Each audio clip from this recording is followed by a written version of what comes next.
Разрушено все. Уничтожено все.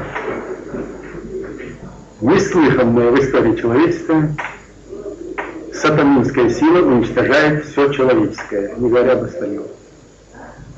Цинично, демонстративно, улыбаясь.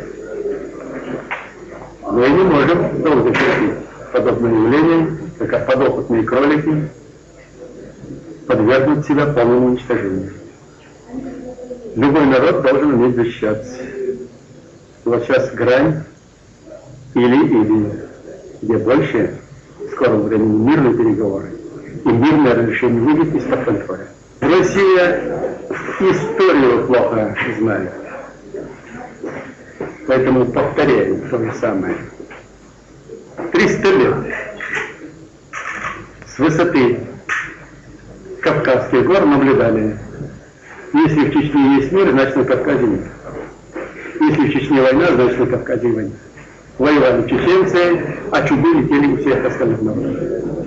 У нас нет ни плача, ни отчаяния, ни озлобленности. Это говорит о силе духа нации. Силе духа нации. Если даже горы Кавказа сравнять с землей, не только Россия, а вся сатанинская сила земного шара не одолеет дух сопротивления чеченского народа. Для нас не делает ни нам чести от того, что мы убили российских солдат, хотя они пришли сюда со смертью.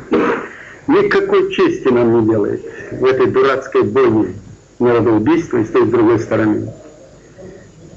Мы нисколько не горды тем, что сотни и тысячи единиц бронетехники сгорело, а вместе с ними трупы лежали 2 месяца, неубранные, съедаемые собаками на нашей земле. Нисколько это нам не делает честь, поскольку мы допустили подобные явления и не сумели убедить, прежде всего, россиян, что подобные действия авантюристов от политики никогда не приведут ни к победе, ни к успехам. Но разложение будет.